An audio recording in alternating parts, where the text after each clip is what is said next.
Hey, BOC fam, welcome back to the first episode of Chapter 4. I hope you liked what we did for the last month and dive a little bit deeper into, some Lutheran theology, something we talk about a lot, and just kind of starting to understand that a little more fully. Yeah, it was a good reminder, us as people studying theology like almost 24/7 at school. It was still a good reminder for me, so I really hope it was a good reminder and just a refresher for you as well. You might be looking around and saying, guys, it's the beginning of December. You're really excited about all this Christmas stuff. And that's true. I love the Christmas season. It's a time of waiting and hoping and wishing and wondering. And then finally, right in just a few weeks, we're going to get to a day the Savior of the world, right, is born. And we get to experience that in a different way every year. And I know the holiday season, the Christmas season can be tough sometimes, right? We remember who was around the last Christmas that might not be around anymore. And if that's where you're at today, I hope you know that every Monday you can come here and just hear a little bit of scripture, be encouraged in a time of waiting, right? What it means to trust in God. And today we get to dive a little bit into identity, right? And what it means to trust God. So Chuck, if you could read this and open this up right a bit. Yeah, our reading is from Colossians 3, verse 12, and says, "Put on then, as God's chosen ones, holy and beloved, compassionate hearts, kindness, humility, meekness, and patience." So this is a part one of a two-part. So for the next two episodes, we'll be talking about Colossians 3 here. And we're going to stay focused just on this verse. Chuck, I want to just tackle these first three words, right? We have a whole episode, so we can go word by word if we want. And just talking about these first three words, can you talk about what it means right here where it says put on then? Yeah, put on what, I think, would be the question. Yeah, we get asked, yeah. And while you could dig into the rest of Colossians 3, I think it's really important that we are putting on something, right? And it's something we already have. Yeah. Like when you go to dress yourself in the morning, right? You're not going to Old Navy every Monday morning to go buy new clothes, but you're digging into that closet where you already have what belongs to you, and that's what you're putting on. Yeah, and those things that belong to you, they say something about you too, right? So it's December, so it's a little chilly outside, but even still, like we all have different coats we wear around, and they mean something to us, right? There's a reason that fashion is so important in our world is what we put on says something to the rest of the world about who we are, right? Yeah, so right away it says, put on then as God's chosen ones. Yeah. So that's the what. That's the what. We are God's chosen ones. And so what that means then is what we are wearing is clothes that signify, right? Not physical clothes, but spiritual clothing that show what our identity already is. Right. Yeah, and it comes through a variety of ways, right? And we're going to talk about that a little later. But I really want to point out, and we talked about it a little bit last month too. Yeah. About how as God's chosen ones, these things that you put on is the waters of your baptism. Yeah, right? That is when God chose you and marked you as his. Yeah. And a daily reminder of that can almost be like, instead of putting on your clothes of God's chosenness, right, you remind yourself of who you are and who God has given you to be, and that is his child. And what's so great about this is it's exactly like the family you're born into, right? You didn't choose. You didn't choose who your parents were. They were just your children. But the difference is God chose you, and he is a perfect father. So whatever frustration we might have with our physical family, our earthly family, God chose us, and he is a perfect father. And so we are clothed by and chosen by an identity we didn't even get to choose, right? An identity that was just freely given to us. And that's such an amazing thing that before anything else, God chose us. He saw us, each and every one of us, in our broken, sinful state. He said, I choose you. I care that much about you. So Chuck, it says, put on then as God's chosen ones. We've gotten that far. And then it kind of goes into this list of what to put on. Right? We are God's chosen ones. We are holy and beloved. Yeah.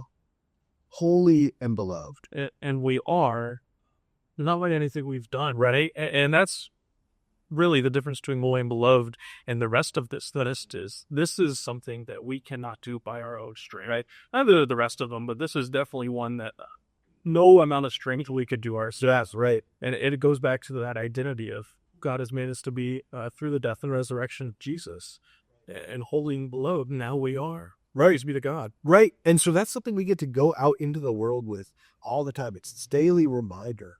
I am holy. I am beloved. Not because I made myself holy, right? Just like you said, not because I made myself lovable. You can ask my friends, my wife, anyone. I don't always make myself a lovable person, right? But it's who we are made to be through Jesus, holy and beloved.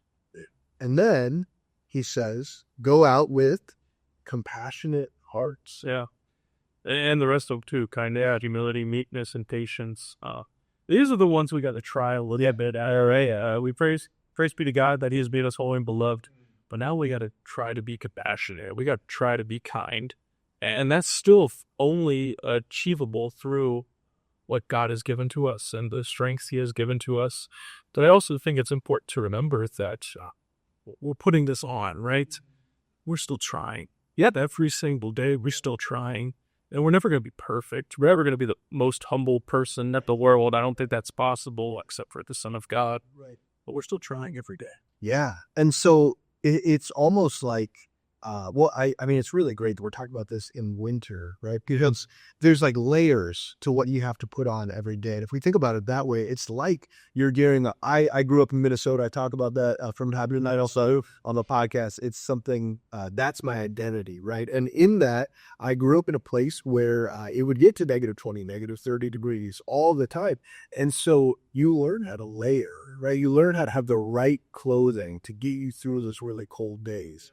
And so that's the difference when it becomes that cold here. Very rarely, we as St. Louis, in St. Louis, we're not prepared for that. But God is saying these are the things you need to be prepared as a child of him, right? A child of God. So put on that layer of having a compassionate heart.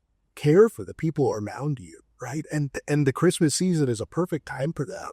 We'll see people all around us who need compassion. Yeah, and like you said, putting on the layers. Well, let's think of those layers, right? If the holy and beloved is the base layer, Yeah, right. we'll just keep adding stuff. Yeah. And you got to think, well, sometimes you guys might have seen me do it before. If you go here in Bethlehem, I love to wear shorts in the winter, right? I don't know. I'm just hot all the time, so I wear shorts in the winter. But even if I take off that outer layer, even if I'm not patient yet today, hopefully you can still see the meekness and humility and kindness. Right? And even if I don't have any of those, that base layer of holy and beloved by what Jesus has done, that will always be there. Yeah, it's something we truly cannot take off. It is just a part of our identity. It's so deeply ingrained inside of us because of the one, right? Because of the one who went to the cross, the one that we are waiting for right now in this season, who was perfect at all these things. He was holy and beloved when the world hated him. He had compassion at people who were calling for his death, right? And he was kind, humble, meek, patient. He was a pro at all of these things. And now in Colossians, which is in the New Testament, this is Paul writing to people saying, you got to act like this because he did it first. Yeah. So it's identity, right? And it's also, it's working off of the perfect example. Yeah. Right? It's looking back. And so that's what we can do today. And what I hope you think more about as you go throughout your week is think about the one who was the perfect example, right? It's a really cliche thing, right? What would Jesus do? Whatever about that. But it is helpful sometimes to say, this person is in need. What would Jesus do? How can I do more of that? How can I be more compassionate to that person? How can I care about this person more? How can I be helpful? How can I be? Yeah. It's all about being Christ-like. Yeah.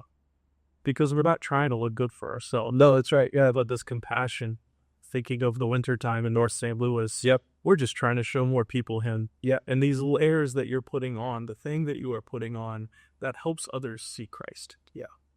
Well, I hope you enjoyed that. I hope you were encouraged by that, right? I hope you can walk away from this Bible study tonight and say, I'm going to change something about me. I'm going to put on those layers a little bit more. And if nothing else, I hope you remember, even in brokenness that we have, we are still holy and beloved, God's chosen people. And come back next week because we're going to be talking about the very next verse that dives even deeper into this, right? And what it looks like. But again, throughout the week, there are plenty of ways for you to get involved and to get to learn what it looks like to have these attributes, right? So come to church every Sunday morning at 10:30 a.m. at 2153 Salisbury Street. We'll always be there. We're not going anywhere. Also, come to a Bible study throughout the week. Get involved, volunteer somewhere. And if you're looking for a place to be on Christmas Eve, right? This feels like still a while away, but it's really not. It's really not. Make sure to come on Christmas Eve for a special time of prayer and worship, and just kind of a more intimate setting, right? So we'll see you Christmas Eve. We'll see you Sunday morning. We'll see you next week, whatever it is. But thanks so much for spending some time with us today.